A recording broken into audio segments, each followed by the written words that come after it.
They left me in a foreign nursing home like unwanted luggage they refused to carry. No phone, no passport, just a locked door, and strangers who did not speak my language. "She is old, she will not even notice," my daughter said before disappearing. But I noticed everything. I survived, and I returned. And when they came back from their little getaway, they were the ones left homeless. Just wait until you see what happens next. Before we continue, tell us where you are watching from. My arthritic fingers trembled slightly as I folded the last cotton blouse and placed it in the open suitcase on my bed. I had lived in this house for 76 years, first as a child, then as a wife, later as a widowed mother, and finally as a lonely grandmother. The walls knew every one of my sighs, every tear shed in silence, every laugh shared with my granddaughter Sophie when she was little. Back then, she believed her grandmother was the wisest woman in the world. "Mom, are you ready yet?" Karen's voice cut through the hallway with that note of impatience she had perfected over the last few years. "The taxi will be here in 20 minutes. "Almost there," I replied, though my heart was beating with an uneasiness I could not explain. There was something about the way Karen had insisted on this trip. "Once in a lifetime, Mom," she had said with those bright eyes I remembered from her childhood when she wanted something desperately. "Portugal is beautiful this time of year. Sophie is excited to spend time with you, to see Europe together." But when I asked for hotel details, Karen had been vague. "Everything is arranged, Mom. Just enjoy it." When I suggested we could plan some excursions together, Joel had intervened with a smile that no longer reached his eyes. "Leave it to us, Eleanor. You just relax." I closed the suitcase with a click that echoed in the silent room. For 43 years, Harold and I had shared this room. He had died in this very bed 8 years ago, whispering my name while I held his trembling hand. "Watch out for Karen," he had said in his last moments of clarity. "She is smart, but she is also impatient. Do not let that impatience consume her." At that moment, I thought he was referring to her tendency to change jobs, her habit of moving every few years, her inability to find stability. Now, as I went down the stairs dragging my suitcase, I wondered if Harold had seen something I had refused to acknowledge. The taxi was waiting in the driveway, the engine humming softly in the cold October morning. The maple leaves had begun to turn, creating a golden and reddish carpet that crunched under my feet. Maine in the fall had always seemed like the most beautiful place on the world to me, with its clean air that tasted of sea salt and pine. "Are you sure you have everything?" Karen asked, taking my suitcase before I could protest. Her movements were fast, efficient, as if this were a military operation rather than a family trip. My passport, some cash, my medicine. I started to list them, but she had already loaded my luggage into the trunk. "Perfect, let's go. We do not want to miss the flight." Sophie was sitting in the back seat of the taxi, looking out the window with an expression I could not decipher. At 17, my granddaughter had developed that teenage ability to seem completely present and completely absent at the same time. She was wearing headphones, but I noticed she was not playing music. "Hey, Grandma," she murmured when I sat next to her. Her voice had a strange quality, as if she were holding something back. "Hello, honey. Are you excited about the trip?" Sophie nodded, but her eyes met mine for barely a second before returning to the window. There was something in her expression that reminded me of the time when, at 8 years old, she had accidentally broken my favorite vase and spent the entire day avoiding my gaze before confessing. The Portland International Jetport was buzzing with morning activity. Families with small children, businessmen checking their phones, tourist couples consulting maps. The normality of the scene contrasted with the tension I felt growing in my stomach. "Karen, where's our itinerary?" I asked as we headed toward the check-in counter. "Oh, I have it on my phone," she replied without looking at me, busy typing text messages. "Do not worry about any of that, Mom." There was something deeply disturbing about being treated like a burden, like someone who had to be managed rather than someone to be consulted. For 35 years, I had taught literature at the local high school. I had read Dickens aloud to generations of students, guided debates on Steinbeck, and helped countless teenagers discover the power of words. I was not an invalid, nor a child, nor someone incapable of reading a travel itinerary, but I swallowed my objections and followed my family toward the boarding gate. The flight to Lisbon was 8 hours with a layover in New York.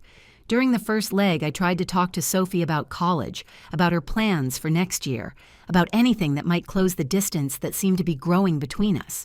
But her answers were monosyllabic, and after a while, I stopped trying. Karen and Joel sat 3 rows ahead, their heads bent over an iPad, reviewing something that caused them occasional smiles. When I got up to use the restroom, I caught a brief glimpse of the screen. Photos of houses, big, elegant houses with perfectly manicured gardens. "Are you thinking of moving?" I asked when I returned. "Just looking," Joel replied quickly, closing the iPad. "You know how it is, always dreaming." But I had seen enough. Those were not dream photos. They were real estate listings, houses with prices, specifications, financing details, and they were all in Maine. During the layover in New York, while Karen and Joel argued in hushed tones near the gate, Sophie approached me. "Grandma," she said, her voice barely audible over the airport noise. "Are you okay with all this?" "With what, honey?" Her mouth opened as if she were going to say something, but then Karen appeared beside us. "Sophie, come here. Your dad wants to show you something on the map." The conversation was cut off, and Sophie walked away with a look of frustration I had not seen before. Something was happening. Something everyone knew except me. The feeling of exclusion was so familiar it hurt. It reminded me of the last years of my marriage, when Harold began making decisions about our finances without consulting me, assuming I could not or would not want to understand. But Harold had been trying to protect me. This felt different. The flight to Lisbon was a blur of interrupted sleep and airline food. I woke up several times to find Karen watching me with an expression I could not interpret. It was not exactly guilt, but it was not affection either. It was the look one would give a problem that would soon be resolved. We landed in Lisbon on a gray, humid morning. Humberto Delgado Airport was modern and efficient, but I felt disoriented after the long flight. My legs were stiff, my back ached, and I had that empty feeling that comes with being awake at 3 in the morning according to your body clock. "The tour bus will pick us up here," Karen said, pointing toward the exit. "We just have to wait a few minutes." "Tour bus?" I asked. "I thought we had booked a taxi." "It is more authentic this way," Joel intervened. "You will meet other travelers. It will be fun." But when the vehicle arrived, it was not a shiny, comfortable tour bus. It was a faded white van with cracked vinyl seats and windows that looked like they had not been cleaned in months. The driver, an older man with a scruffy gray beard, barely greeted us with a grunt. "Are you sure this is our transport?" I asked. But Karen was already loading the bags. "Mom, trust us. We have everything under control." The ride from the airport did not follow any of the tourist routes I had researched before the trip. Instead of heading toward Lisbon's historic center with its famous yellow trams and colorful tiled buildings, we drove into the city outskirts. The buildings became more sparse, more run down. The signs were in Portuguese, but even without understanding the language, I could see we were not in a tourist area. "Where exactly are we going?" I asked, trying to keep my voice calm. "It is a pit stop," Karen said. "We have to pick something up before going to the hotel." Sophie was sitting next to me, her body tense as a wire. Her hands were clenched into fists on her lap, and when I tried to take one of them, she pulled away quickly. "Sophie, what is wrong?" "Nothing, Grandma, I just have jet lag." But her eyes were full of unshed tears, and when I looked toward the front, I saw Karen watching her through the rearview mirror with a warning expression. The van stopped in front of a low, square building surrounded by a rusty iron fence. There were no signs in English, only words in Portuguese I could not read, but the architecture was unmistakable. Small, high windows, wide double doors, wheelchair ramps. It was an institution, a place for people who needed care, a place for the elderly. I need to use the bathroom, Karen announced suddenly. Just a minute. Joel went out with her, carrying something that looked like a manila envelope. Sophie stayed in the van with me, but she did not look at me. Sophie, I said, my voice now firm with the authority I had developed over decades of teaching. I want you to tell me what is happening right now. Her shoulders began to shake, and finally she turned to me. Tears ran down her cheeks. Grandma, I tried to stop them. I tried to tell them it was horrible. But stop what, honey? Mom says they cannot take care of you anymore. She says the house is too big, that you need to be in a place where there are nurses and... The world stopped. The sounds of distant traffic, the murmur of conversations in Portuguese from the building, the hum of the van's engine, everything faded into absolute silence. They are going to leave me here? Sophie nodded, sobbing openly now. They said it was for your own good. They said you had been confused lately, that you had fallen and had not told anyone, that... Sophie, look at me. She raised her teary eyes to mine. Have I been confused?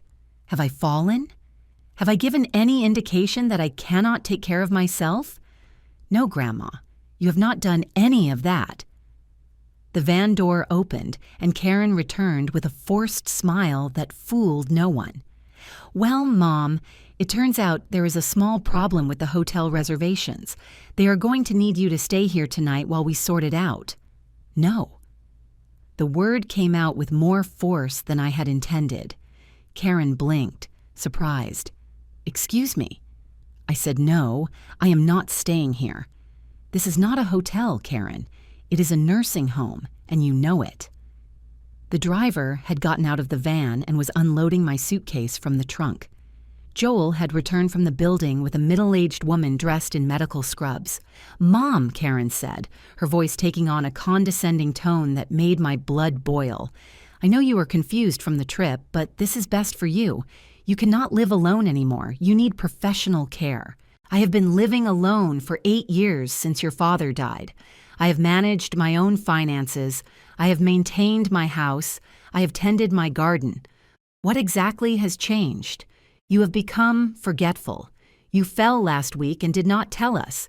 I have not fallen, and my memory is perfectly fine. I remember, for example, that 3 months ago you asked to borrow $5,000 for emergencies and never paid me back. I remember that last week you called asking if you had left some boxes in my basement, boxes containing important documents. And I remember that last night while I was packing, I checked my mail and found a letter from my bank asking about changes to my account that I never authorized. Karen's face went rigid. Joel looked away. Mom, you are being paranoid. Paranoid, or am I finally paying attention? The woman in the medical uniform approached with a professional smile she had perfected for dealing with reluctant relatives. Mrs. Whitmore, I am Anna Santos, the admissions coordinator. Your daughter has explained the situation. I understand this can be overwhelming, but I assure you we will do everything possible to make you feel comfortable. My daughter has lied, I said clearly. I have not consented to be here. I have not signed any documents, and I demand to be taken back to the airport immediately.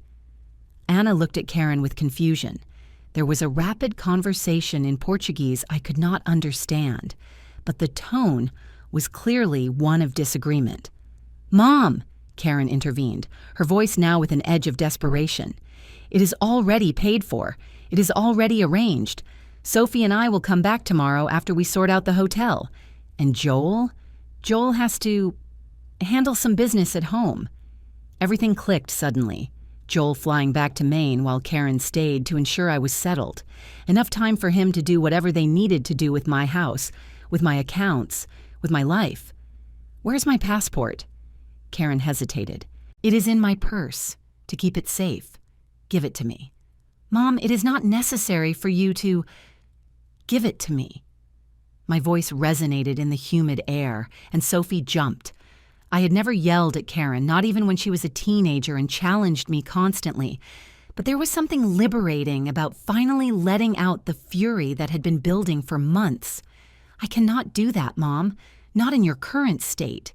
My current state. You mean completely lucid and furious about being betrayed by my own daughter? Anna said something else in Portuguese, and Karen replied quickly. I caught the words confused and doctor, but Anna did not look convinced. Do you speak English? I asked Anna directly. A little, she replied, looking nervously between Karen and me. This woman is not my legal guardian. She has not been declared my guardian by any court. I do not have dementia. I do not have Alzheimer's, and I have not consented to be here. Do you understand? Anna nodded slowly, and I could see she was reconsidering the situation. She has paper? Anna said in halting English, pointing toward Karen. What kind of paper? Karen pulled a folder from her purse and handed several documents to Anna.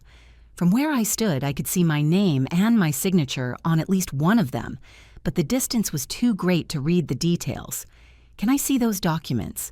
It is not necessary, Mom. They are just standard medical forms. But Anna handed me the papers, ignoring Karen's furious look. My hands trembled slightly as I read, not from nerves, but from a rage that grew with every line. It was a letter, supposedly written by me, explaining my desire to remain in Portugal to receive specialized medical care. It mentioned my progressive cognitive deterioration and my inability to live independently. It was dated 3 days ago and bore a signature that, although it looked like mine, had clearly been forged. This is fake, I said, my voice now calm but deadly. I did not write this letter, and this is not my signature. Mom, you are being irrational. Please, just... Sophie. My granddaughter raised her head, her eyes red and swollen. Have you ever seen me write my name this way? She looked at the letter, then at my face. No, Grandma. Your handwriting is different. You always do that little curve on the W, and it is not here. Karen shot Sophie a look that could have frozen hell over. Sophie, you do not know what you are talking about. Yes, I do, Sophie replied, her voice strengthening. And I know this is wrong, Mom. Completely wrong. Anna was looking at the documents with growing bewilderment. It was obvious something did not add up, but it was also obvious she did not want to get involved in a foreign family drama. I need consult with my supervisor, she said finally. There is no time for that, Karen interrupted. We have to go to the airport. The flight leaves in 3 hours. What flight? I asked.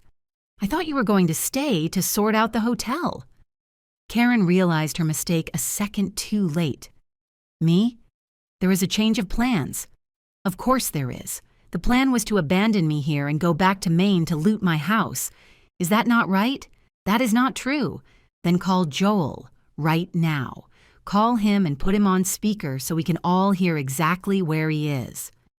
Karen took out her phone, but her fingers hesitated over the screen. He is not answering. He must be on the plane. On what plane, Karen? The plane he was supposedly taking tomorrow? Or the plane he took last night because he never intended to stay in Portugal? The silence that followed was deafening. Sophie had stood up and was looking at her mother as if seeing her for the first time. Anna had stepped back a few paces, clearly wanting to be anywhere except in the middle of this family confrontation.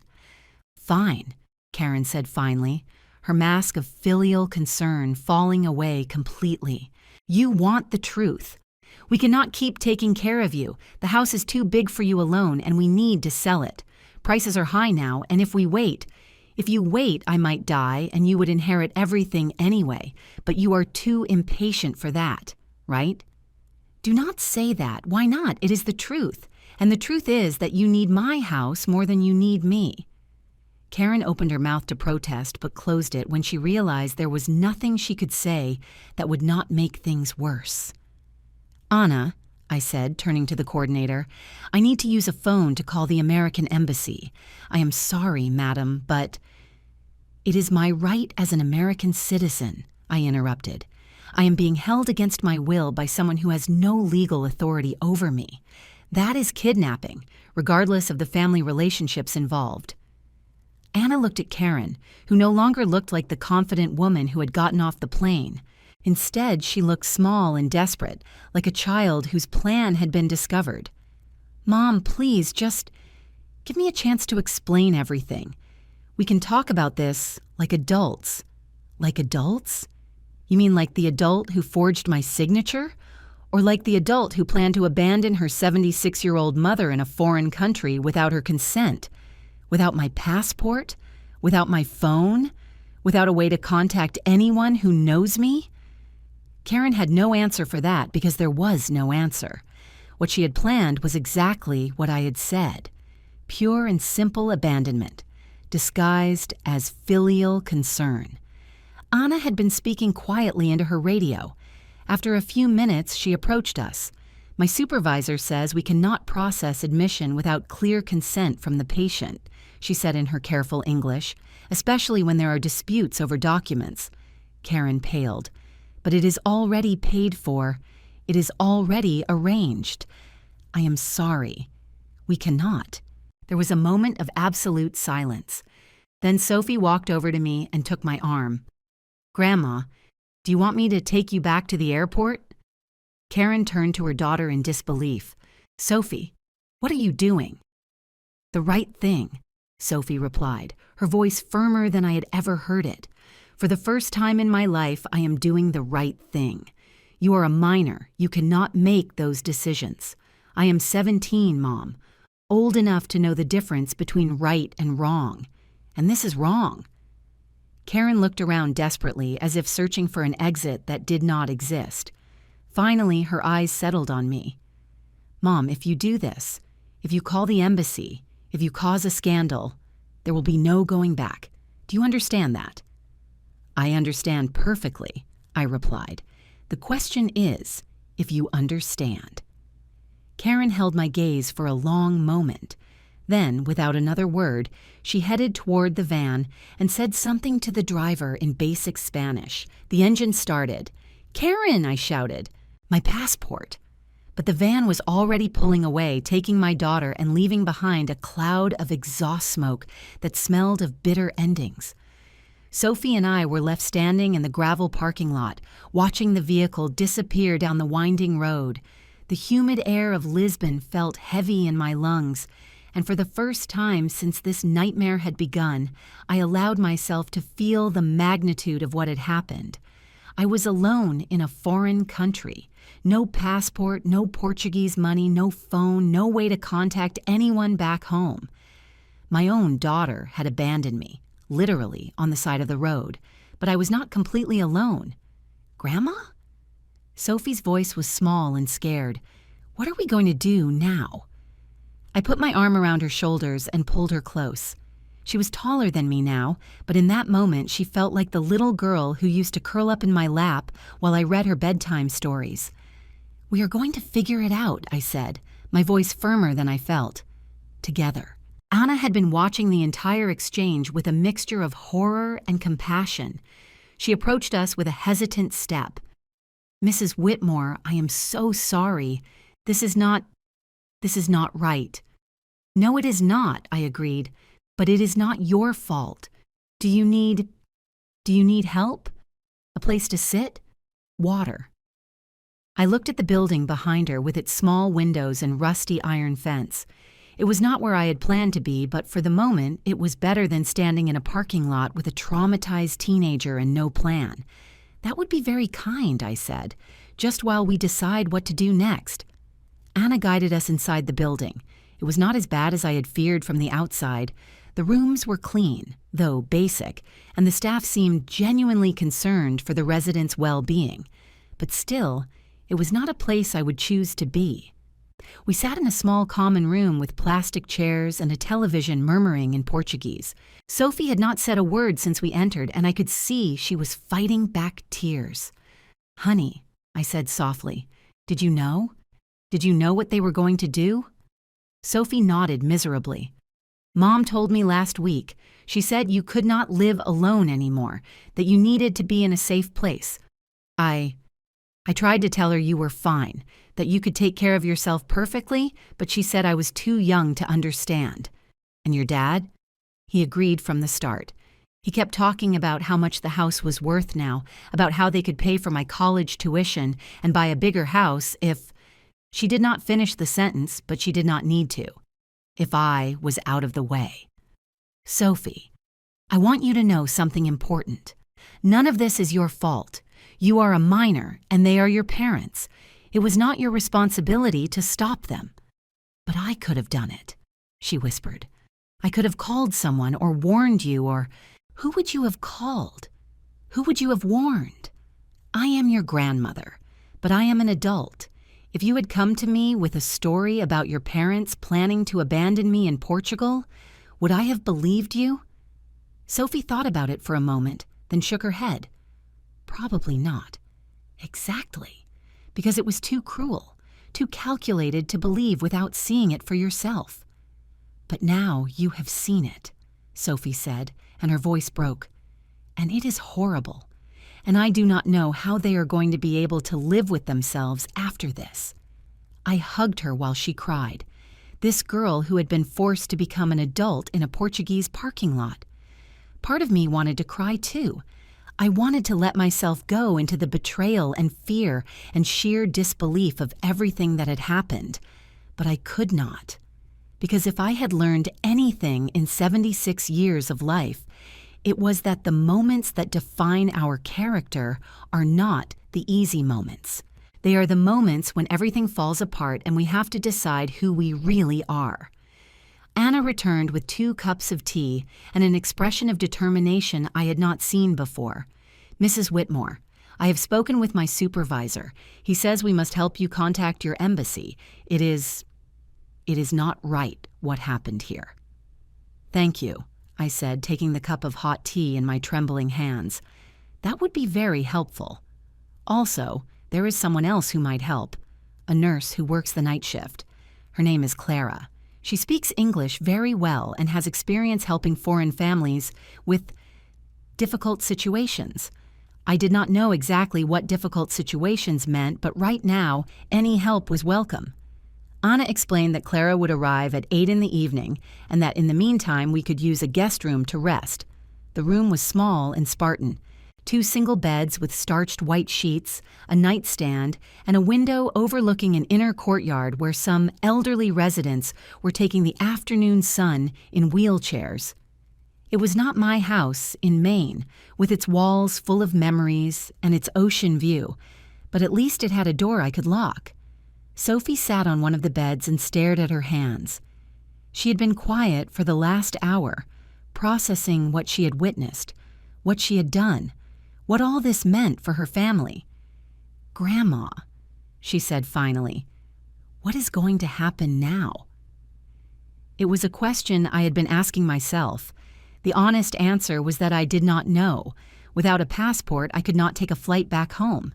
Without Portuguese money, I could not pay for a hotel or food. Without my phone, I could not contact anyone who knew me. But there was something Karen and Joel did not know. Something I had done 3 months ago when I began to suspect something was not right with their frequent visits and questions about my finances. Sophie, do you remember Martin Bell, Grandpa's lawyer?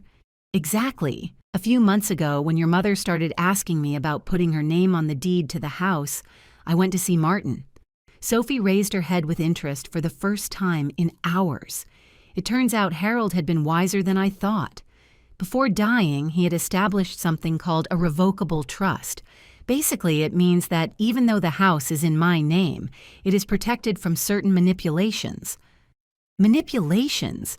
If someone tried to sell it without my direct consent, or if they tried to change the ownership using forged documents, the trust would activate automatically.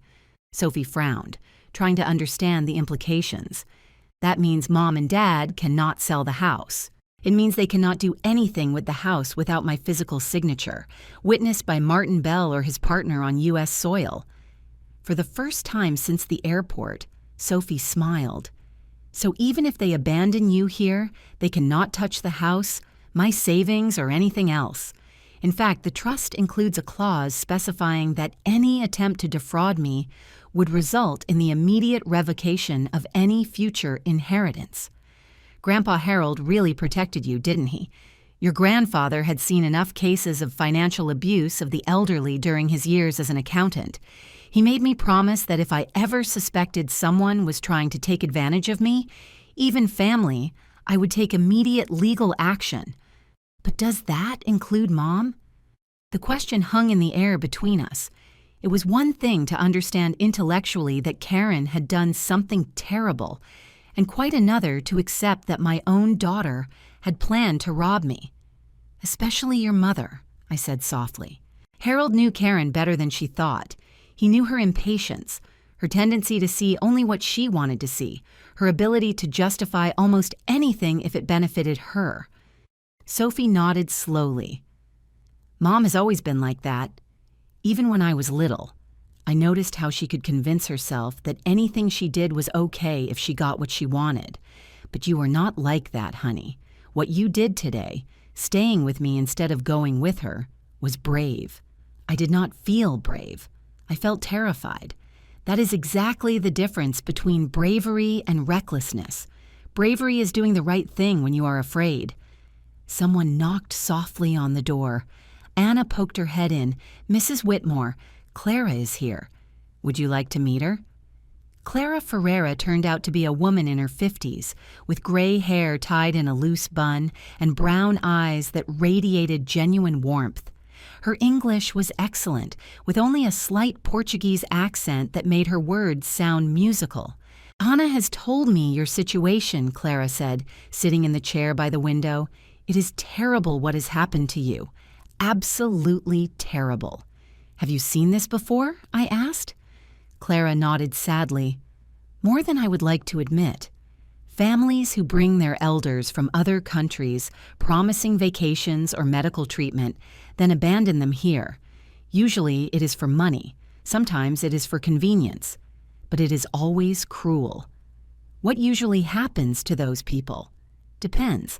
If they have family looking for them, if they have resources, if they speak the language, they can get by. But many get trapped in the Portuguese system, lost between bureaucracy and the language barrier. But I am not going to get trapped, I said, and something in my voice made Clara look at me more intently. No, I see you are not. There is something different about you. Determination, perhaps. Strength. 35 years teaching literature to teenagers teaches you not to be easily intimidated. Clara smiled. I imagine so. So, what do you need from me? I need to contact the American Embassy. I need to report my passport as stolen, not lost. And I need to send a message to someone in Maine. Who in Maine? To Martin Bell. He is my lawyer, and he needs to know what has happened here. Clara took a small notebook from her uniform pocket. Give me the number. I can make calls from my personal phone during my break. I dictated Martin's number, one of the few I had memorized. After 40 years of friendship with Harold, Martin had been present at all the important moments of our lives. The purchase of the house, Karen's birth, Harold's funeral, the establishment of the trust. What should I tell him? Clara asked. Tell him Eleanor is alive, that she is in Lisbon, Portugal, and that Karen and Joel have tried to steal her passport and abandon her.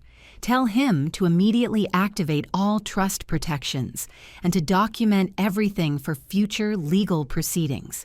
Clara wrote every word carefully. Anything else? Tell him I will be in touch as soon as I can reach the embassy. And for the embassy? I need to report that my passport was taken without my consent by my daughter Karen Whitmore Sloan, who brought me to Portugal under false pretenses and then attempted to abandon me in this institution using forged documents. Clara stopped writing and looked at me. Forged documents?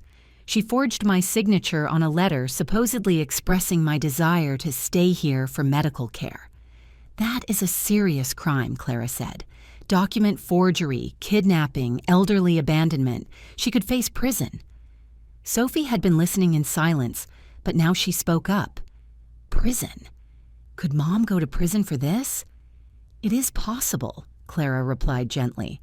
Portuguese laws are very strict regarding elderly abuse, especially when involving foreign tourists.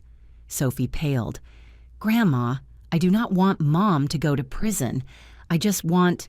I want her to understand what she did wrong. I took Sophie's hands in mine. Honey, your mother already knows what she did wrong. She knew it when she forged my signature. She knew it when she took my passport. And she knew it when she left me here. The question is not if she understands it was wrong, but if she is willing to accept the consequences of her actions. But she is my mom, and she is my daughter, and that makes all this much more painful, but it does not make it less criminal. Clara had finished writing and put away her notebook. I will make these calls during my break in an hour. Meanwhile, do you need anything? Food? Clean clothes? I realized I was wearing the same clothes since leaving Maine that morning. It seemed impossible that all this had happened in a single day. A shower would be wonderful, I admitted, and maybe some food if possible. Of course.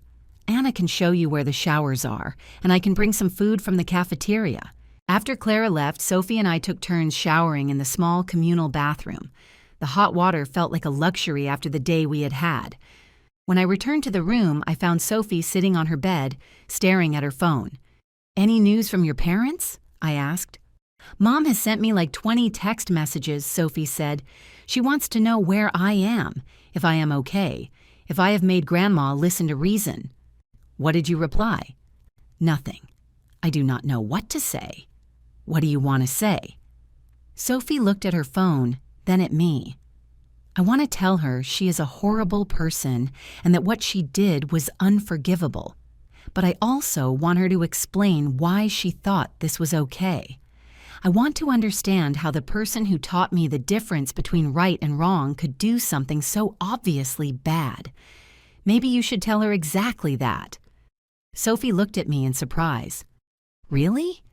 Sophie, you are old enough to have an honest conversation with your mother about morality and consequences. In fact, it seems you are more mature than she is right now." Sophie began to type, her thumbs moving quickly over the screen. After a few minutes, she showed me the message. "Mom, I am with Grandma in a safe place. What you did today was horrible and unforgivable. You forged documents, stole her passport, and tried to abandon your own mother in a foreign country. I do not understand how you could think that was okay. I am not going to answer any more messages until you are ready to speak honestly about what you did and why you did it. Sophie." "What do you think?" she asked. "I think your grandfather, Harold, would be very proud of you." Sophie sent the message and turned off her phone. I do not want to see what she replies. Not yet. Clara returned an hour later with a tray of food, vegetable soup, fresh bread, fruit, and more tea. She also brought news. "I spoke with Martin Bell," she said. "He says he received your message and is already activating all legal protections. He also says he is documenting everything for future use in court. Did he mention anything about Karen and Joel?" "Yes. He says that early this morning your daughter and son-in-law went to his office asking about selling your house. He told them any transaction would require your physical presence and signature, and that you were on vacation in Portugal. What did they say? According to Martin, they said you had decided to move permanently to Portugal and had given them power of attorney to handle your affairs." Sophie gasped. "Even before abandoning you here, they were already lying about you." "Martin asked to see the power of attorney," Clara continued. "When they could not produce it, he told them he would need to speak directly with you before proceeding with anything. And then they told him you had suffered a mental breakdown in Portugal and were receiving intensive medical treatment. The audacity of their lies left me speechless. Not only had they planned to abandon me, they had constructed a complete narrative to explain my absence. Martin says this immediately triggered the fraud protections in your trust," Clara continued.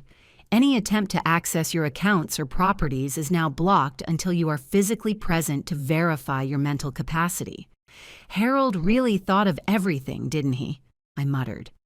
"I also contacted the American Embassy," Clara said. "They can see you tomorrow morning at 9. You will have to fill out some forms to report your passport as stolen and apply for emergency travel documents. How long will that take? For emergency documents, usually 1 or 2 days. For a return flight, depends on availability, but probably by the weekend." Sophie raised her head. "The weekend? That means we will be here 5 more days. Anna says you can stay in this guest room at no cost, Clara explained. The director is horrified by what happened and wants to help however possible. It was strange to think that in less than 24 hours, I had gone from being in my own house in Maine to being stuck in a Portuguese nursing home.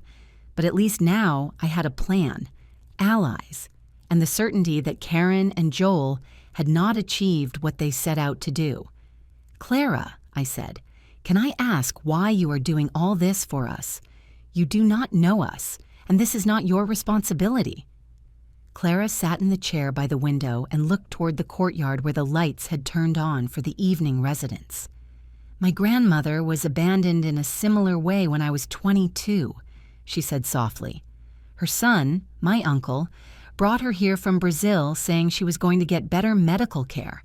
In reality, he wanted to sell her house in São Paulo and did not want to deal with taking care of her.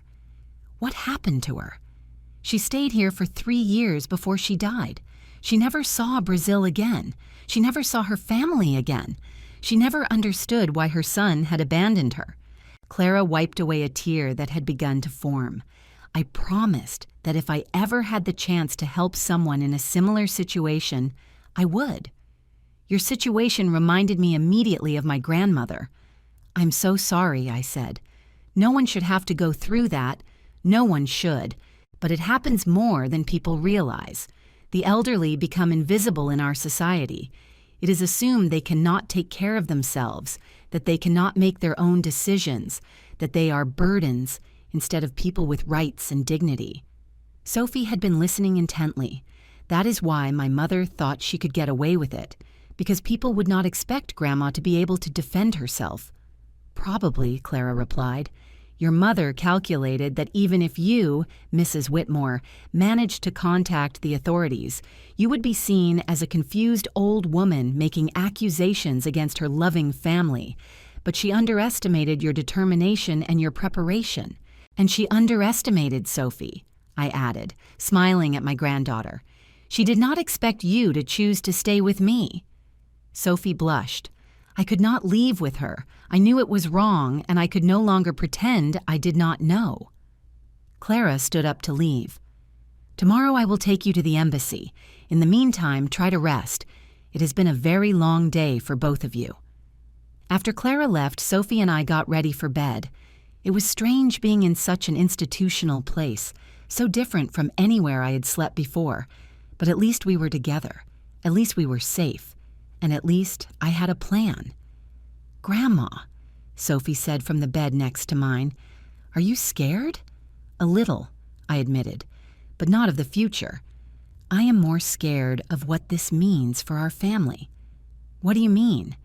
Your mother and I may never be able to repair our relationship after this, and that means I might not be able to be part of your life the way I would like. Sophie was quiet for a long moment. Grandma, I am 17. In less than a year, I will be an adult.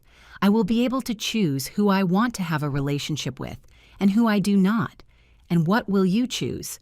I will choose to be in the lives of people who treat me with respect and honesty, the people who do the right thing even when it is difficult. I said nothing, but I smiled in the darkness. Harold had been right about many things, but especially about this. Character is revealed in moments of crisis, and Sophie's character had revealed itself as something beautiful and strong. Grandma, what are you going to do when you get back home? It was a question I had been avoiding thinking about. The house would feel different now, knowing what Karen had planned to do with it.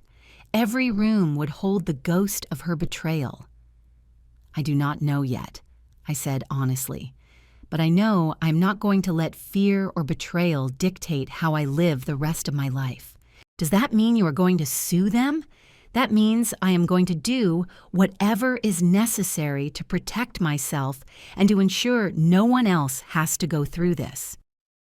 Sophie was quiet for a few minutes, and I thought she had fallen asleep. But then she spoke one more time, her voice small in the dark. Grandma, will you hate me if I cannot forgive Mom for this? Sophie, honey, Forgiveness is not something you can force. It is something that comes when it comes, if it comes at all. And there is no right timeline for that. Will you forgive her? I do not know, I said, and it was the truth. Ask me in a year. We stayed awake for a while longer, listening to the night sounds of the residents. Soft footsteps in the hallway, murmured conversations in Portuguese, the occasional ring of a medical alarm. They were not the sounds I was used to, but they had stopped being threatening. Tomorrow we would go to the embassy.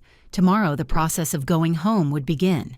Tomorrow would be the first day of a life I had never imagined I would have to live. But tonight, I was safe. Tonight I had my granddaughter by my side and a plan for tomorrow. Tonight I had learned that even at 76 years old, I still had the strength to fight for myself. And when I finally fell asleep, it was with the certainty that the river would continue to flow, indifferent to our problems. But I knew that the peace of its surface was an illusion, just as the calm I had built in my life in Maine could be shattered in an instant. The only question was if I would be the one to break it, or if that choice would be made for me. The Portuguese dawn arrived with a golden softness that filtered through the small windows of our temporary room. I woke up before Sophie, as I had done for decades of school mornings, but this time there was no coffee to make or family plans to coordinate, just the silent weight of what I had to do. Sophie was still sleeping, curled up under the white hospital sheets with an expression that reminded me of when she was 5 and would stay over at my house during winter storms in Maine. Her phone rested on the nightstand, and I could see the screen lighting up intermittently with messages she did not answer. I dressed silently and walked to the window. The inner courtyard was empty at this early hour, with only a few pigeons pecking among the worn tiles. It was hard to believe that just 2 days ago I had been in my own garden, checking the last chrysanthemums of autumn and wondering if I would need help covering them before the first frost. Now I was thousands of miles away, preparing to fight a battle I had never imagined I would have to fight. Clara appeared promptly at 7:30, carrying strong Portuguese coffee and sweet pastries left over from the residents' breakfast. "How did you sleep?" she asked, though the circles under my eyes probably already gave her the answer. "Better than I expected." I lied diplomatically. "Any news from the embassy?" "I confirmed your appointment for 9. I also brought something that might be useful." Clara took a small digital recorder from her bag. "My sister-in-law is a journalist. She told me that when it comes to cases of family abuse, especially international cases, it is important to document everything from the start. Document her version of events, the details of what happened, the lies they told you. All this could be important if you decide to take legal action later." Sophie had woken up and sat on the bed, rubbing her eyes. "Legal action? Like suing Mom and Dad? Like protecting yourself from future attempts at manipulation or fraud," Clara corrected gently, "and like creating an official record of what happened here." I took the recorder in my hands. It was small, no bigger than an old cell phone, but it felt heavy with the implications of what it represented. "What should I say?" "The truth," Clara replied. "The whole truth from the beginning." I pressed the record button and heard the small beep, indicating it was working. For a moment, I did not know how to start. How do you summarize a lifetime of family relationships, of missed signs, of betrayed trust? "My name is Eleanor Whitmore," I began, my voice sounding strangely formal in the small room. "I am 76 years old and a U.S. citizen, resident of Freeport, Maine. I'm recording this on October 15, 2024, from the San Juan Care Center in Lisbon, Portugal." I paused, organizing my thoughts. 3 days ago, my daughter Karen Whitmore Sloan and her husband Joel Sloan convinced me to accompany them on what they described as a family trip to Portugal. They said they wanted their daughter Sophie and me to spend time together, that it was a unique opportunity to see Europe together. Sophie had sat on the edge of her bed, listening, while I narrated the events of the last few days. It was the first time I had to tell them chronologically, and the deliberate planning became more obvious with every detail. Karen insisted on handling all aspects of the trip. When I asked about the itinerary, the hotels, or the planned activities, I was told not to worry, that they would take care of everything. I now see this was to keep me uninformed about their true intentions. I continued describing the trip, the strange looks at the airport, the documents Karen would not let me see, the van that was not tourist transport, the building that was clearly not a hotel. When we arrived at this care center, Karen presented a letter supposedly written by me, expressing my desire to remain in Portugal to receive medical treatment. The letter mentioned cognitive deterioration and inability to live independently, neither of which is true. The signature had been forged. Sophie made a choked sound when I reached the part where Karen took my passport and left with Joel. My passport was confiscated by my daughter, who claimed it was to keep it safe. When I demanded she return it, she refused. After confronting her about the forged documents and her true intentions, she left in the van with her husband, taking my passport, my luggage, and my phone. My voice broke slightly reaching this part. It was not just the betrayal.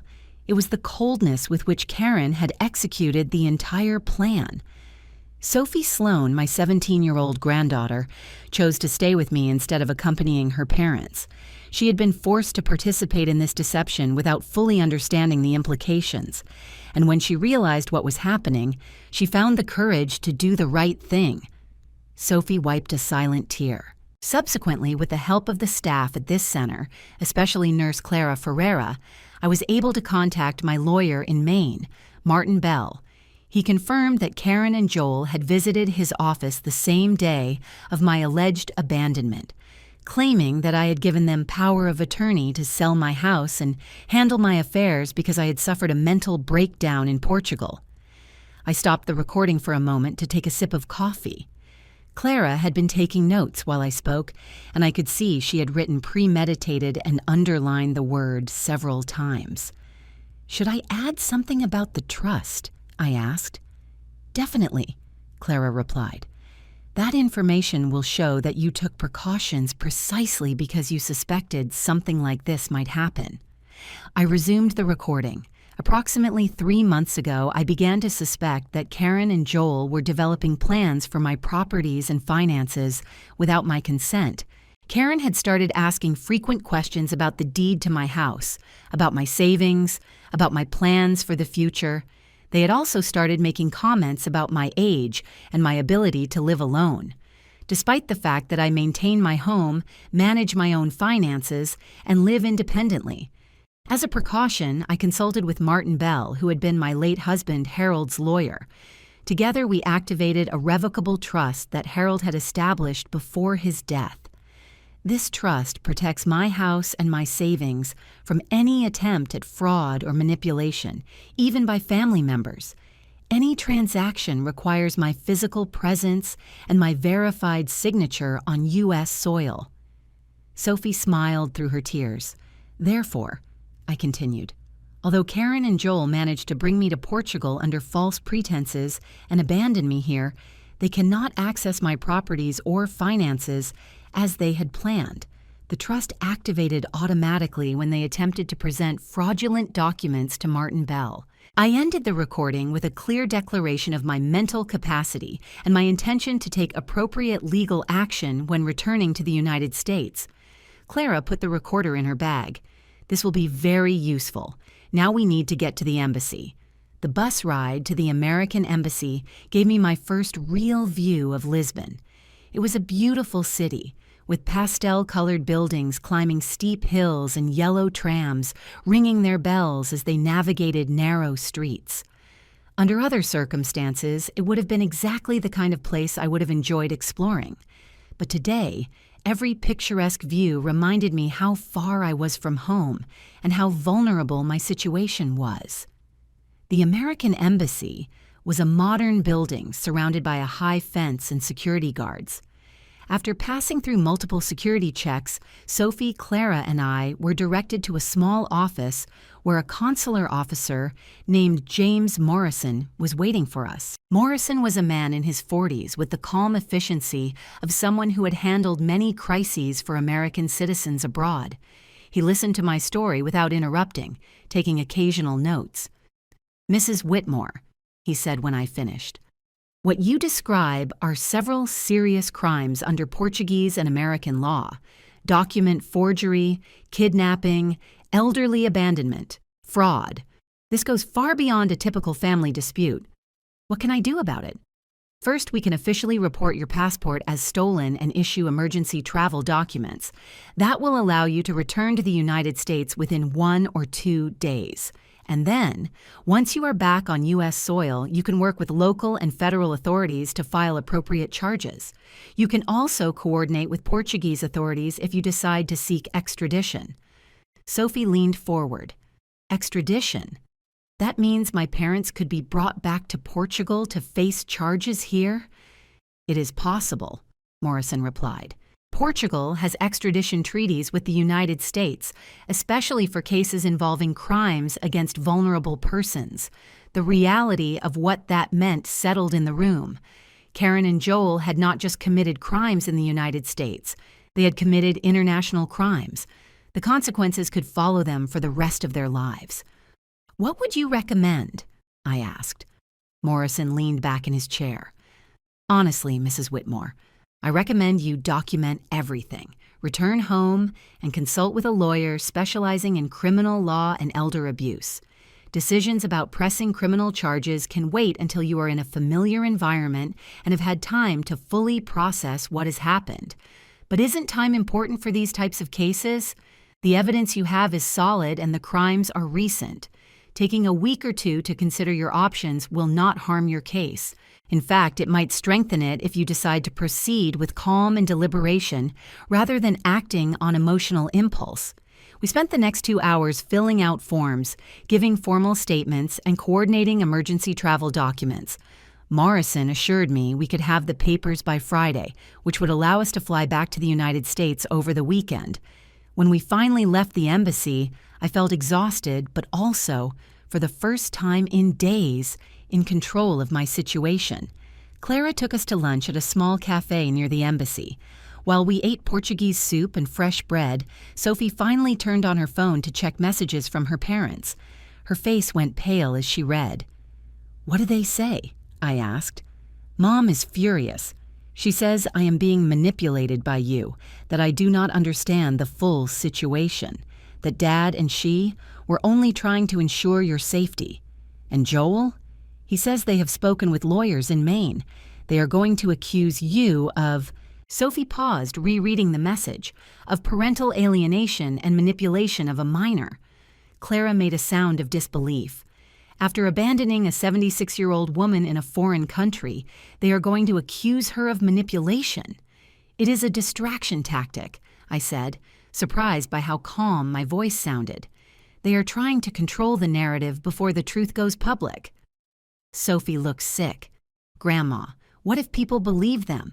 What if they manage to convince everyone that you manipulated me into staying with you? Then we will confront that lie with the truth. We have documentation, we have testimonies, we have physical evidence, and above all, we have the recording we made this morning. But they are my parents. People will expect me to be on their side.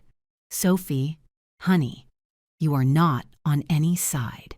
You are on the side of truth and justice. That is not a partisan position. It is a moral position." Clara had been listening to our conversation while eating, but now she intervened. "Sophie, may I suggest something?" Sophie nodded. "Maybe it is time for you to write your own version of events, not to publish it or use it legally, but for yourself, so you can remember exactly what happened and how you felt before other people try to convince you that you remember it wrong. Do you think they will try to do that?" "I am sure they will," Clara replied. "It is what people who have done something unforgivable do. They try to rewrite history so they are the victims." Sophie took out her phone and started typing. I watched her as she worked, her brow furrowed in concentration, occasionally pausing to wipe a tear or ask me about a specific detail. "Grandma," she said after a while, "what are you going to do when you get back home? Are you really going to live alone in that big house after all this?" It was a question I had been avoiding, The house would feel different now, tainted by the knowledge of what Karen had planned to do with it. Every room would have echoes of her betrayal. "I do not know yet," I said honestly. "Maybe it is time to make some changes." "What kind of changes?" "Maybe a smaller house closer to the ocean, maybe a place where I can start over without so many complicated memories." Clara smiled. "My grandmother used to say that sometimes tragedies force us to make changes we should have made years before." "Your grandmother? The one who was abandoned here?" "No, my other grandmother. The one who lived to be 98 and never let anyone treat her as if she were invisible. I wish I had met that grandmother. I think we would have gotten along very well." Clara smiled. "You have the same kind of quiet strength." After lunch, we returned to the care center to pick up our few belongings. Anna was waiting for us with news. Morrison had called to confirm that our travel documents would be ready on Friday morning and had booked seats on a flight to Boston, leaving Saturday afternoon. "Just 2 more days," I told Sophie as we packed. "Are you nervous about going back?" "Terrified," I admitted, but also eager. For the first time in months, I feel like I have control over my own life. Sophie carefully folded the clothes Clara had brought us from the center's donations. "Grandma, can I ask you something personal?" "Of course." "Do you miss Grandpa Harold? Especially now?" The question took me by surprise, but when I thought about the answer, I knew exactly what to say. I miss his advice. I miss his way of seeing through people's lies. But I do not miss having to depend on him to protect me. Harold protected me during our marriage, but now I am learning to protect myself. And there is something liberating about that, even in the midst of all this horror. Sophie nodded thoughtfully. "I think that is what scares me about growing up, having to learn to protect myself." "Sophie, you are already doing it. What you did in that parking lot, choosing to stay with me instead of going with your parents, that was protecting yourself as much as protecting me." "How?" "You protected yourself from becoming someone who could live with having participated in something so cruel. You protected yourself from losing your own moral compass." Clara visited us one more time that night, bringing homemade pastries her sister had made and a small gift bag, a map of Lisbon for Sophie, a small hand-painted tile for me, and copies of all the documentation we had completed over the last few days. "For when you get home," she explained, "you are going to need to remember that this really happened. Trauma can make us doubt our own memories, especially when the people we love are involved." "Clara," I said, "I do not know how to thank you for everything you have done." "Take care of each other," she replied simply, "and do not let anyone convince you that you were less strong than you were this week." That night, as I lay in bed listening to Sophie breathe softly in the bed next to mine, I thought about the flight home that awaited us. In 48 hours, I would be back on American soil. But nothing would be the same. Karen and Joel had planned for this trip to be the end of my independence. Instead, it had been the beginning of something new, a version of myself that was stronger, more vigilant, and completely free of the illusions about family I had maintained for too long. The river of my life would continue to flow, but it would no longer be indifferent to the storms that might come. Now I knew I had the strength to navigate any current that awaited me. The flight back to Boston felt like crossing not just an ocean, but decades of family naivety. As the plane descended over the New England coast, with its autumn colors as familiar as a lullaby, I realized I was returning home as a completely different person from the one who had left 6 days ago. Sophie had slept for most of the flight, exhausted by the emotional weight of the last few days. I had remained awake, looking out the window and planning. Not planning revenge, exactly, but planning justice. There was a crucial difference between the two, a difference Harold had taught me years ago when a student had plagiarized an entire essay and then lied about it. "Revenge is personal and emotional," Harold had said. "Justice is systematic and necessary. One consumes you, the other frees you." As the plane taxied toward the gate, I turned on the phone Clara had borrowed for me from the embassy. Immediately, text messages and missed calls began to flood in. Martin Bell had tried to contact me 6 times. There were also messages from Karen, each more desperate than the last. "Mom, please call me. We can resolve this." "Sophie is not answering. I am worried. Please just tell me you are okay. I know you are angry, but we need to talk as a family. Martin Bell will not let us into the house. He says he needs to speak with you first. Please fix this." The last message had arrived that morning. "Why are you making this so difficult? We just wanted what was best for you." Sophie woke up when the plane came to a complete stop. "Are we home?" she asked, rubbing her eyes. "We are in Boston. Almost home. What happens next?" It was a question I had been asking myself, too. In Portugal, with the distance and adrenaline, everything had seemed clear. But now, just a 2-hour drive from my own house, the decisions I had to make felt more complex. "First we go to see Martin," I said. "Then we will see." Martin Bell was waiting for us at the airport, holding a sign with our names as if we were foreign dignitaries. At 72, Martin had aged well, keeping the upright posture and sharp gaze that had made him one of the most respected lawyers in the region. "Eleanor," he said, hugging me with a strength I did not expect. My God, when I received that call from Portugal. "Harold would have been furious. Harold would have been prepared," I replied. As it turns out, he was. Martin smiled grimly. "Yes, he was. That trust we established has been more useful than we expected. Karen and Joel have tried to access your accounts 4 times in the last 6 days. Every attempt has been documented and blocked. What exactly have they been doing? They tried to use a forged power of attorney at the bank. They tried to get an appraisal of the house to sell it.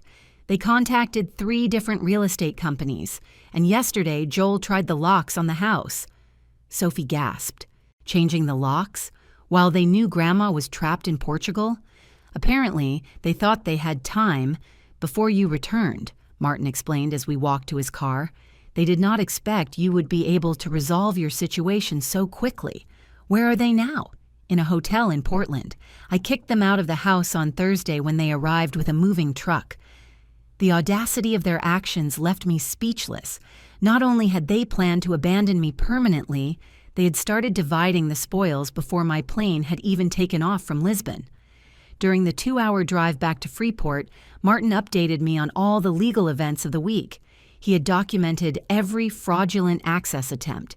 He had photographed the moving truck and had started the process to obtain a temporary restraining order. "Eleanor," he said as we entered the town limits, "I need to ask you directly. Do you want to press criminal charges?" The question hung in the air of the car for several minutes. Sophie was looking out the window at the familiar landscapes of Maine, but I knew she was listening to every word. What kind of charges? Forgery, fraud, attempted theft, criminal abandonment of an elder. We could add federal charges for the international component. We are talking about significant prison time if they are found guilty. And if I do not press charges, then you can proceed only with civil actions. Lawsuit for damages, permanent restraining order, revocation of any future inheritance. Less dramatic but equally effective for protecting you. When we arrived at my house, I stopped in the driveway for a moment, simply looking at it. It was exactly as I had left it a week ago, but it looked different. Smaller, perhaps. Or maybe I was the one who had become bigger. The windows were dark, but I could see someone had been there recently. The lawn had been mowed, and there were boxes stacked on the porch that had not been there before. "What are those boxes?" I asked. Martin looked uncomfortable. "Some of your belongings. Karen packed them before I could stop her. She said they were things you would not need anymore." I walked up the porch steps and examined the boxes. They were labeled in Karen's handwriting: Mom's winter clothes, old books, family photos, Grandma's china. It was not just packing, it was an inventory, a list of my possessions that Karen had evaluated and categorized for her own convenience. "Did she go through the whole house?" I asked. "I am afraid so. When I arrived on Thursday, she had been here for at least 2 days. She had gone through your documents, your jewelry, even your clothes. The violation felt almost physical. They had not just planned to steal my house. They had looted my memories, touched my most intimate possessions, judged the value of a lifetime of belongings. Sophie had been silent during this exchange, but now she spoke. "Grandma, this is sick. This goes way beyond wanting to take care of you or worrying about your safety.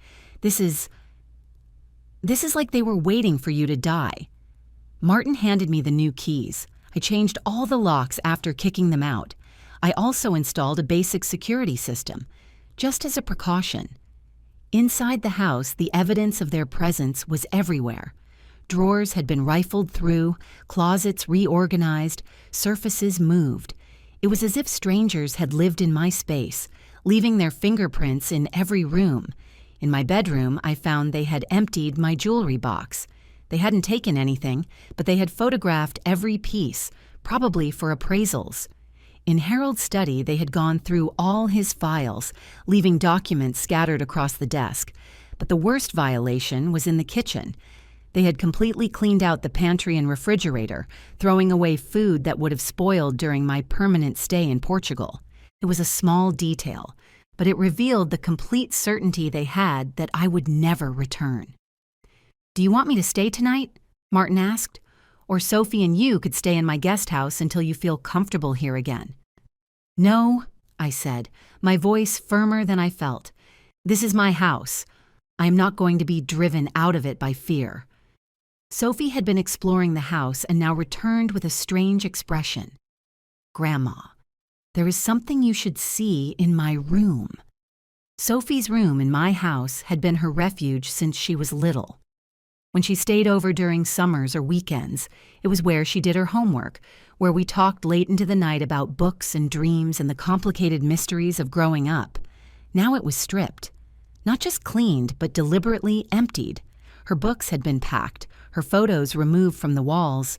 Even the small desk where she did her homework had been moved to the basement. "Why would they do this?" Sophie whispered. "Because they did not expect you to return," I replied. "Because they thought that when it was all over, there would be no more visits from the granddaughter, no more summers together, no more connection between us." Sophie sat on the stripped bed and began to cry. Not the silent tears she had shed in Portugal, but deep, devastating sobs. "They didn't just try to hurt you," she said between sobs. "They tried to steal our entire relationship. They tried to make sure I could never come here again, never feel like this place was my home, too." I held her while she cried and felt my own resolve hardening like steel. Karen and Joel had not just tried to steal my house and my money. They had tried to steal Sophie's future, her connection to me, her sense of belonging in the extended family. That was unforgivable. Martin cleared his throat from the doorway. "Eleanor, there is something else you need to know. I have been in contact with the state prosecutor's office. They are very interested in your case." "Interested how?" "They have been investigating a pattern of similar cases in Maine. Families bringing elderly relatives to other countries under false pretenses, then abandoning them while looting their assets. Your case could be key to proving this is an organized scheme. Are you saying Karen and Joel were not the first to do this? I am saying they may have learned these tactics from others, or they may have shared information on how to do it. Either way, your testimony could help protect other seniors from going through the same thing." Sophie raised her head. "Does that mean Grandma has to testify in court?" "Only if she decides to press charges," Martin replied. "But Eleanor, I need you to know that if you do not act, Karen and Joel might try this again. Maybe not with you, but with someone else. And next time, they might not have a trust protecting them." It was a compelling argument, but also overwhelming.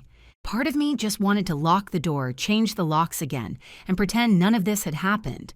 I wanted to go back to my quiet life of gardening and reading and solitary dinners in front of the TV.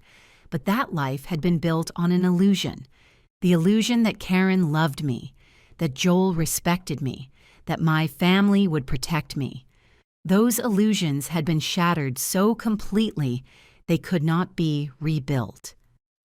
"Martin," I said finally, Schedule a meeting with the state prosecutor. I want to hear what they have to say. And Karen and Joel?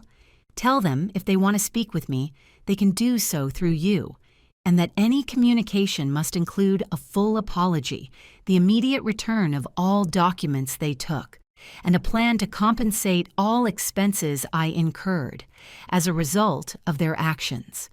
And if they refuse, then we will proceed with full charges, criminal and civil. Martin nodded with approval. Harold would be proud of you. Harold would be furious that it was necessary, I corrected. But yes, I think he would approve of my response. After Martin left, Sophie and I spent the afternoon reorganizing the house. We returned her books to her room, hung her photos again, and brought her desk back from the basement. It was physical work, but also emotional work, reclaiming spaces that had been violated, reaffirming connections that had been attacked. While we worked, Sophie told me more about the last few months before the trip. Mom had been talking about you differently, she said.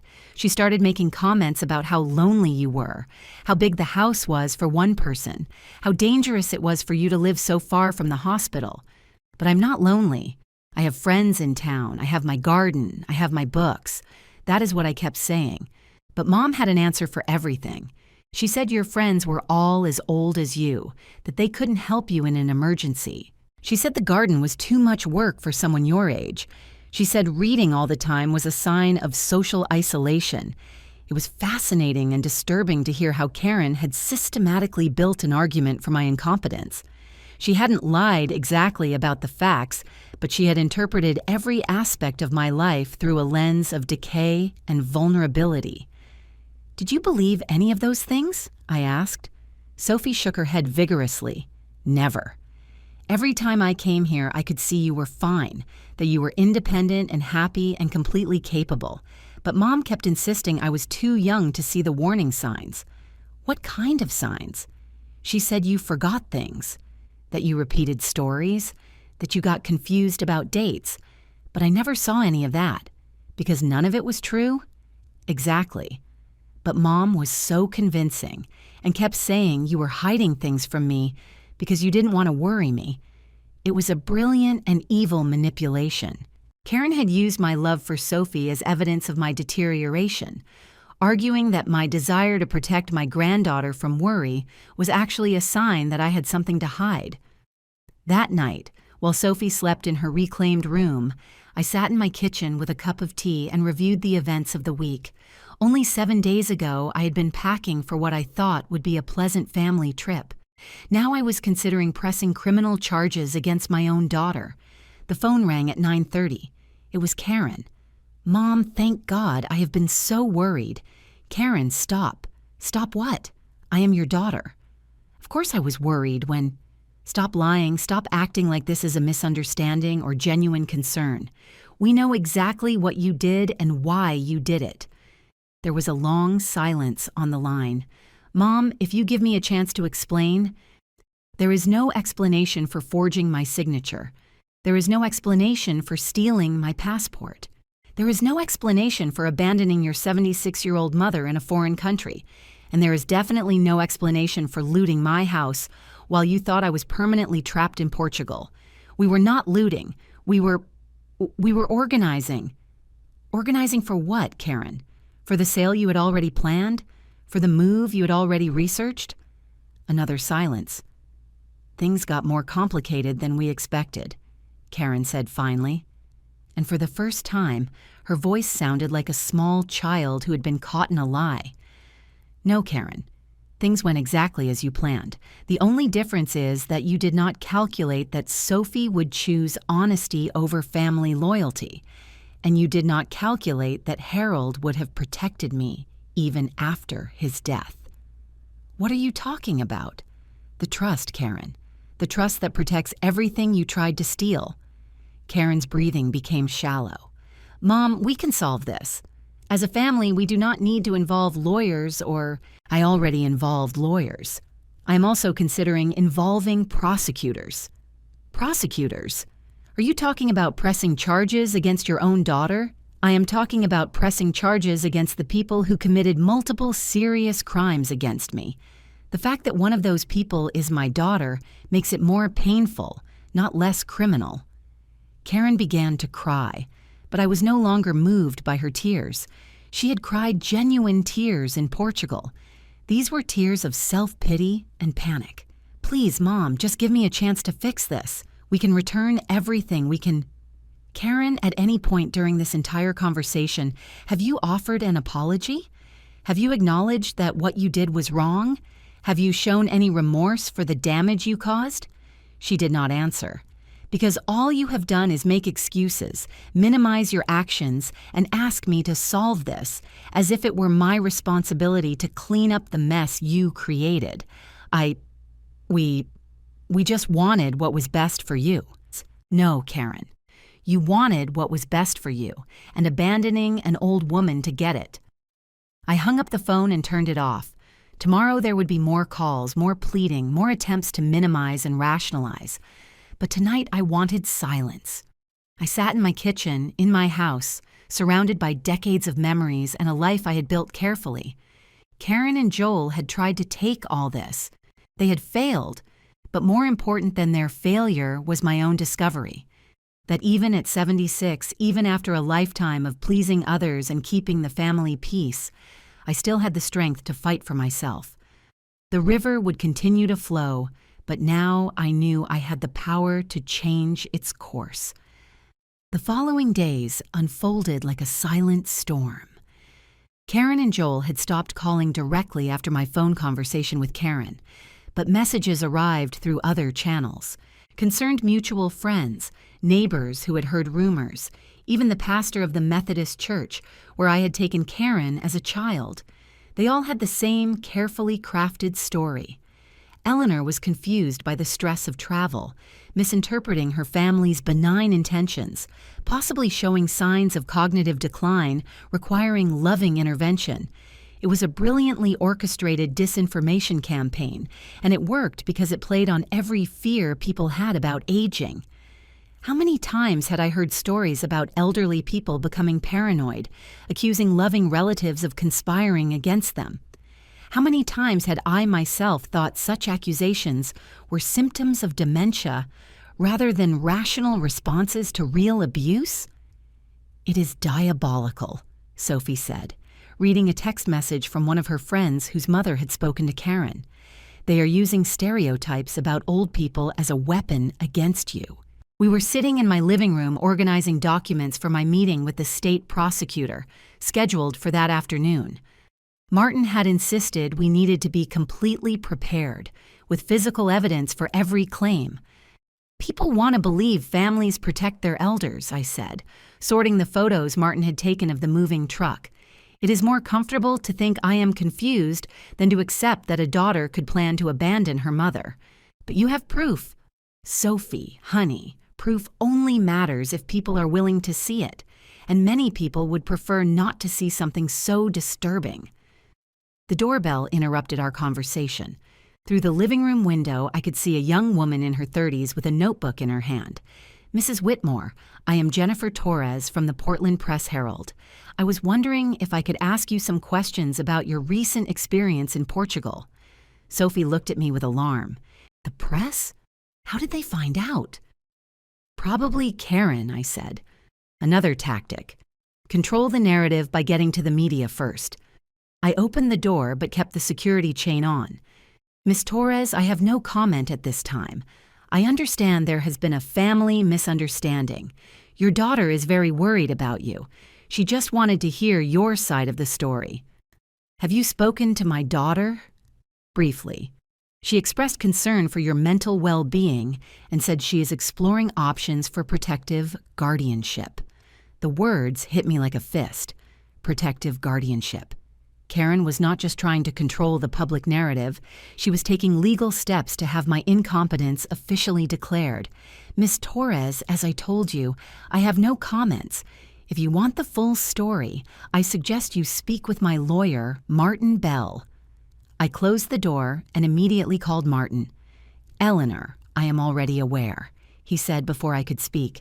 "Karen filed a petition for emergency guardianship this morning. She claims you are showing signs of paranoia and cognitive deterioration, and that you represent a danger to yourself. Can she do that?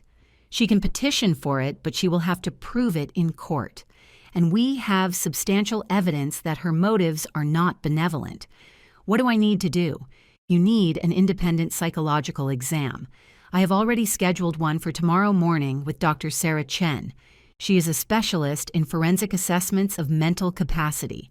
Sophie had been listening to my side of the conversation, and when I hung up, she looked sick.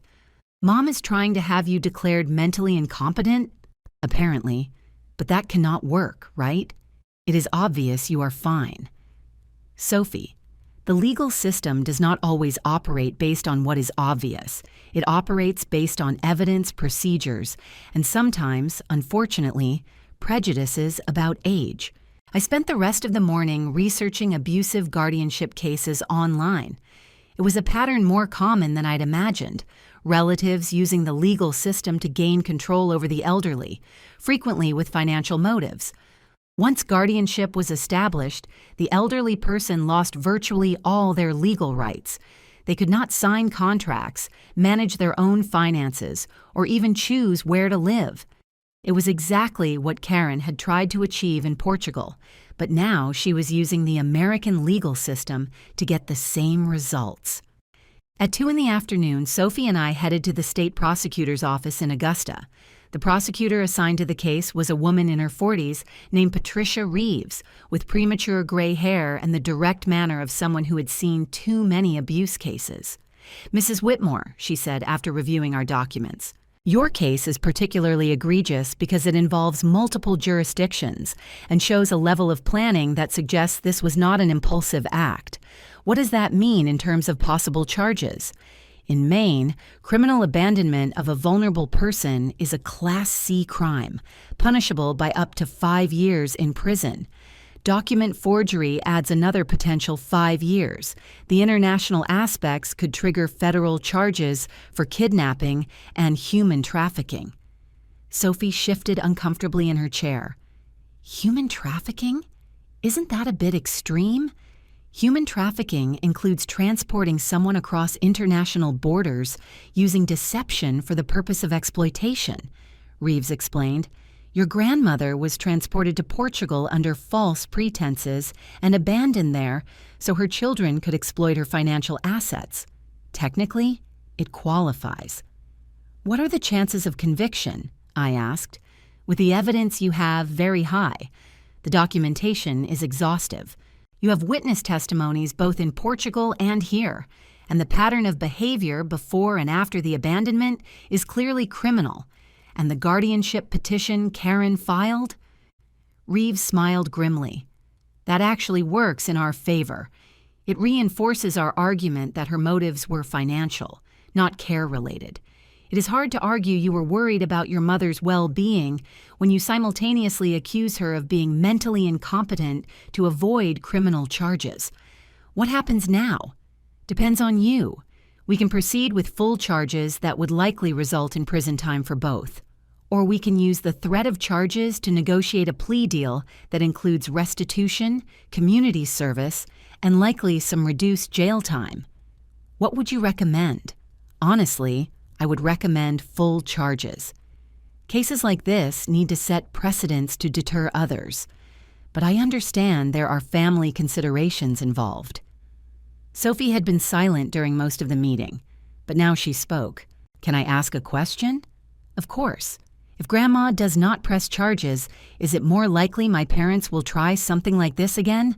With someone else?" Reeves nodded solemnly. "Unfortunately, yes. Perpetrators of financial elder abuse rarely commit just one crime, and the tactics they used with your grandmother are sophisticated, and someone probably taught them." "Someone taught them?" "We are investigating connections to other similar cases. Your case could be part of a larger pattern." Sophie looked directly at me. "Then you have to press charges, Grandma. Not just for you, but for all the other grandmothers who might be next." It was exactly what I had been thinking, but hearing it from Sophie made it real. This was not just about my family. It was about protecting other families from going through the same thing. Proceed with full charges, I told Reeves, and keep me informed about any connections to other cases. I need to warn you that this is going to become public. Once we file charges, it will be news. Karen and Joel will likely intensify their efforts to discredit your testimony. I understand. Do you have a safe place to stay? Relatives not involved in this? I will stay in my own house, I said firmly. I am not going to be driven out of my home a second time. After the meeting, Sophie and I drove back to Freeport in silence. The weight of what I had just set in motion settled over us. In a few hours, my daughter and son-in-law would be arrested. Their names would be in the newspapers. Sophie would have to deal with the public scrutiny of having parents accused of serious crimes. Are you okay with this? I asked finally. I'm scared, she admitted. But yes, I am okay with this. What they did was wrong. And if there are other people who could be hurt if you do not act, then you have to act. What are you going to do? About school? Surviving? Martin said, I can legally stay with you. I am 17, so I can choose my guardianship. And I can finish high school here in Freeport. Are you sure? It is a lot to ask. Grandma, in the last week you have crossed an ocean, faced abandonment in a foreign country, escaped an impossible situation, and now you are fighting to protect other seniors from going through the same thing. If you can handle all that at 76, I think I can handle changing schools. That night, while making dinner, I received a call from Clara in Portugal. Eleanor, I saw the news online. Are you okay? We are okay. Better than okay, actually. We are taking action. Good. My supervisor wanted you to know that we are going to testify if you need us. What happened here was terrible, and we want to ensure justice. Thank you, Clara. I cannot express how much that means. I also wanted to tell you something else.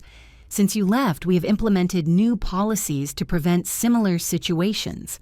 Double verification of documents, independent verification of consent, improved protocols for international guests. Your experience is helping protect others. After hanging up, I sat in my kitchen and looked out the window toward the garden where Harold had planted tulip bulbs the last autumn, before he died.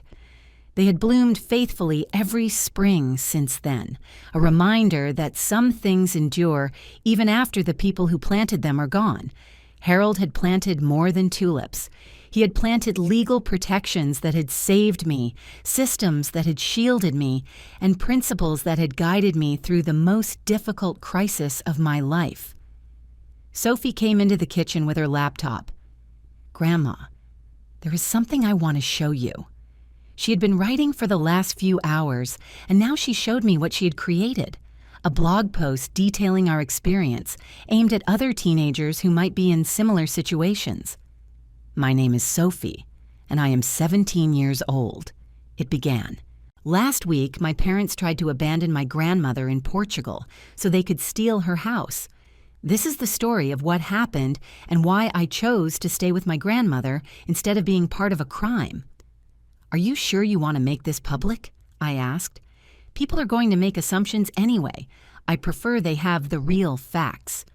Are you not worried about how this will affect your relationships at school? Sophie looked at me with an expression that reminded me of Harold when he had made a difficult but necessary decision. Grandma, anyone who judges me for protecting my grandmother from abuse is not someone I want to be friends with anyway.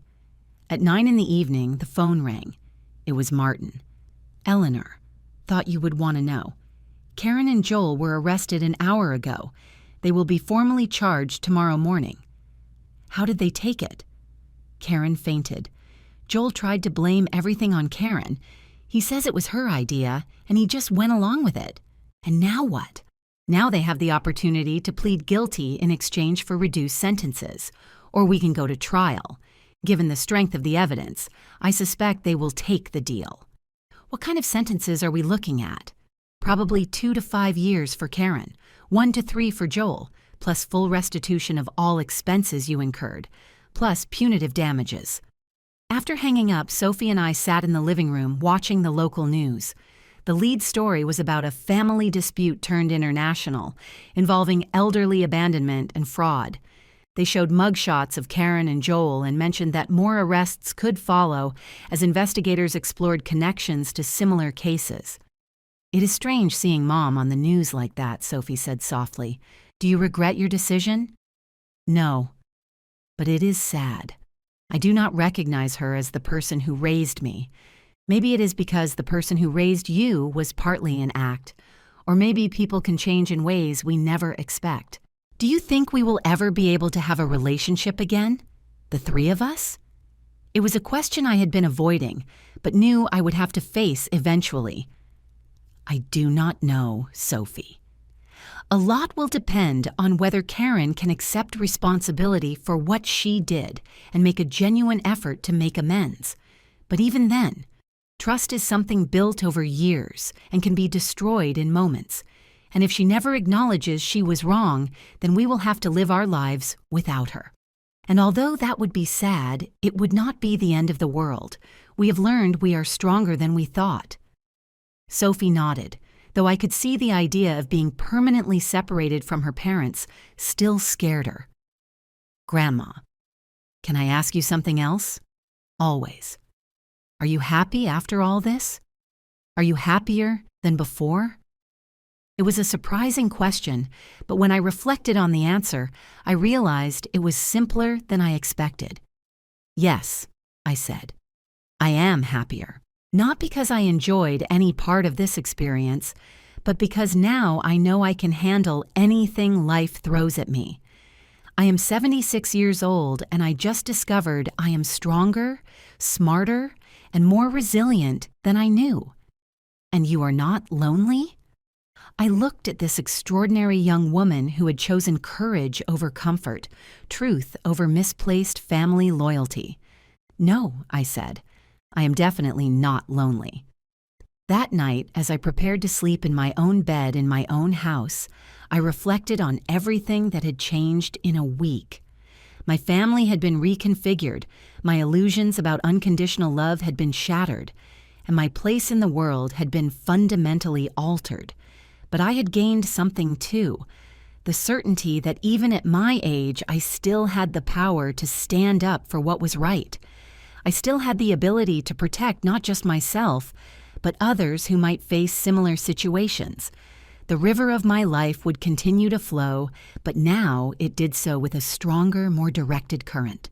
And though I did not know what challenges might come next, I knew I had the strength to navigate whatever the waters might bring. 3 weeks after the arrests, the house had become quieter than it had been in years, but it was a different silence than I had known before. It was not the loneliness of a widow aging alone. It was the serenity of someone who had found peace after a storm. Sophie had started school in Freeport and had adapted with a resilience that filled me with pride. The administrators had been understanding of her situation, and several teachers had volunteered for extra tutoring if she needed it. The principal had commented to me that it was rare to see a transfer student handle herself with such grace under such difficult circumstances. "It is because she is not pretending nothing happened," I had explained. "She is processing the experience honestly, and that gives her real strength instead of a fragile facade." The legal proceedings were advancing as scheduled. Karen and Joel had agreed to plead guilty in exchange for reduced sentences, mainly because their lawyers had explained that going to trial with the evidence we had would be legal suicide. Patricia Reeves had kept me informed about every development, and there was a quiet satisfaction in seeing justice work as it should. But the real transformation had occurred within myself. The weeks following my return had been a process of rediscovering who I was. Without the family expectations I had carried for decades, without the need to be the understanding mother, the accommodating grandmother, the widow who caused no trouble for anyone. One November morning, while Sophie was at school, I decided to take a walk along the coastal path that ran behind my property. It was something I had done thousands of times over the years, but today felt different.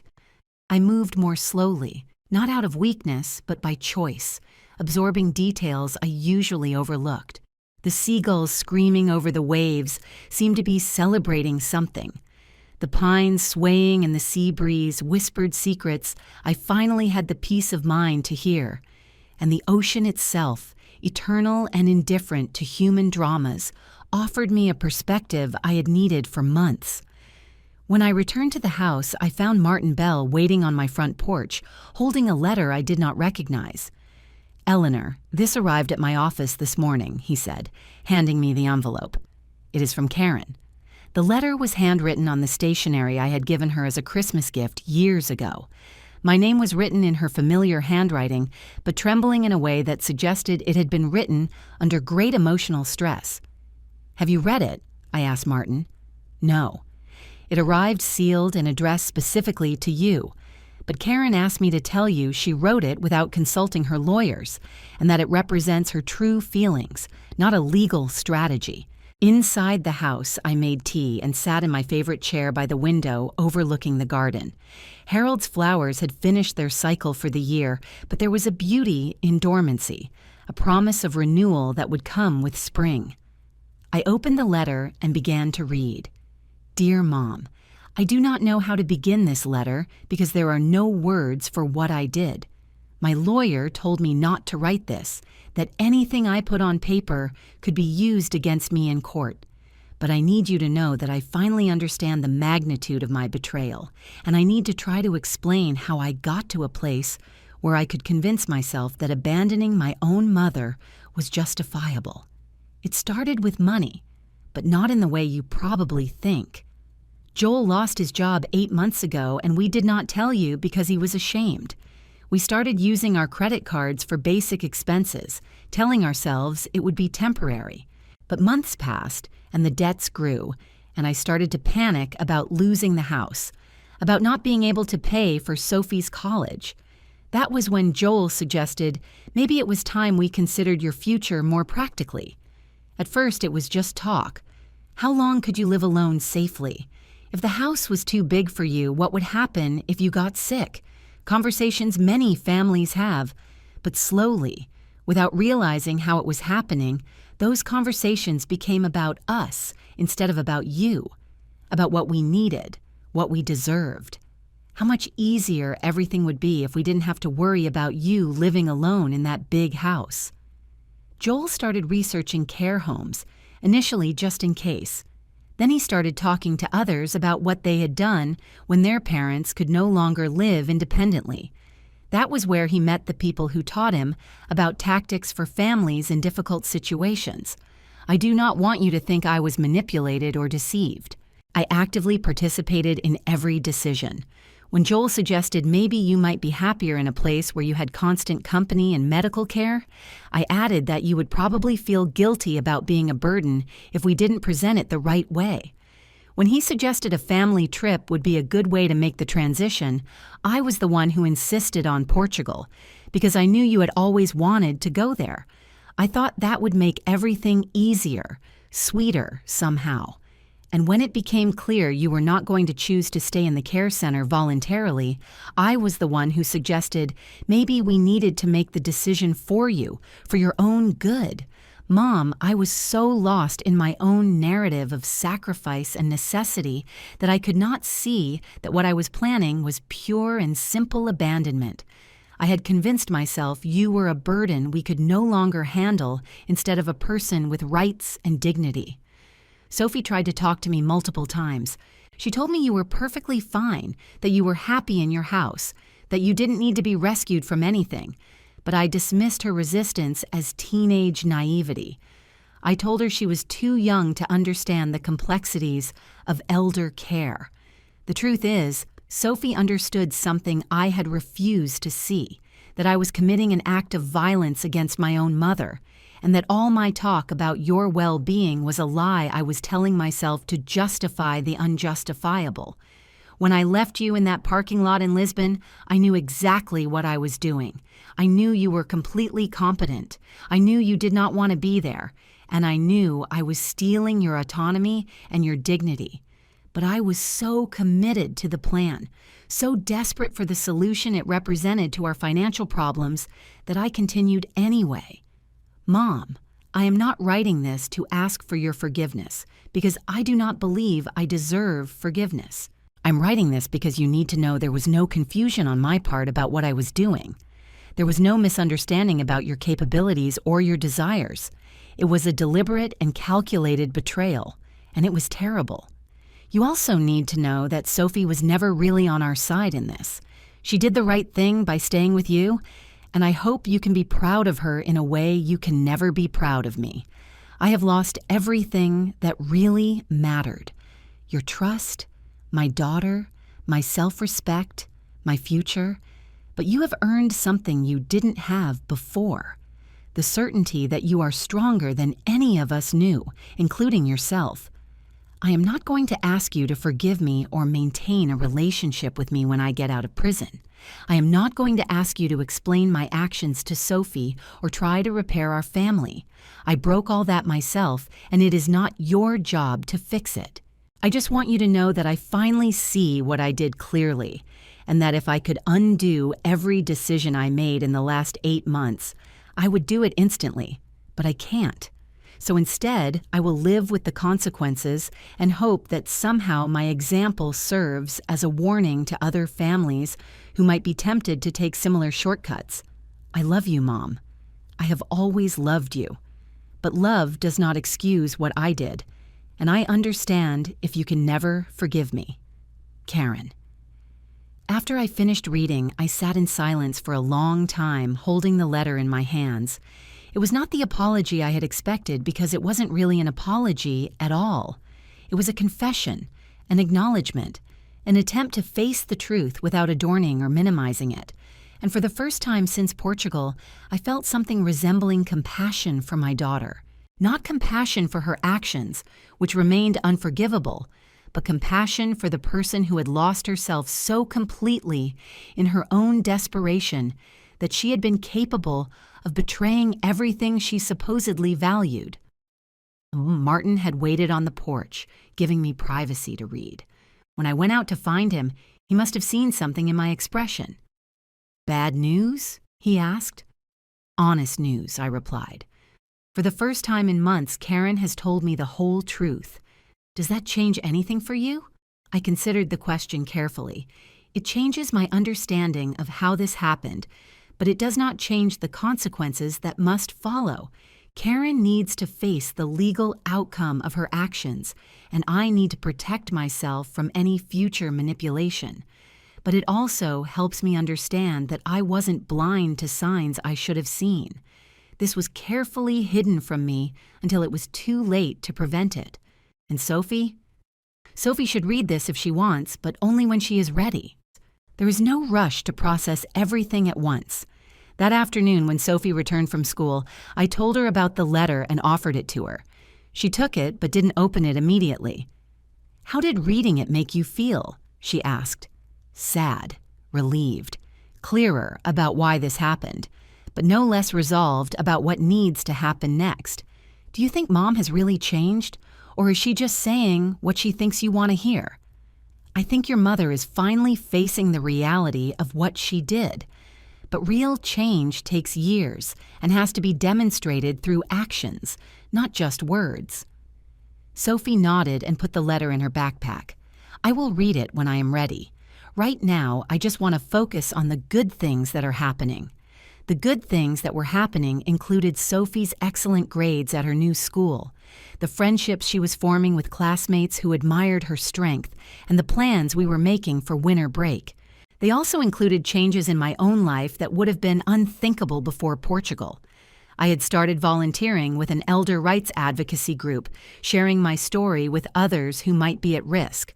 I had contacted Clara in Lisbon, and we were developing an exchange program to help internationally abandoned relatives.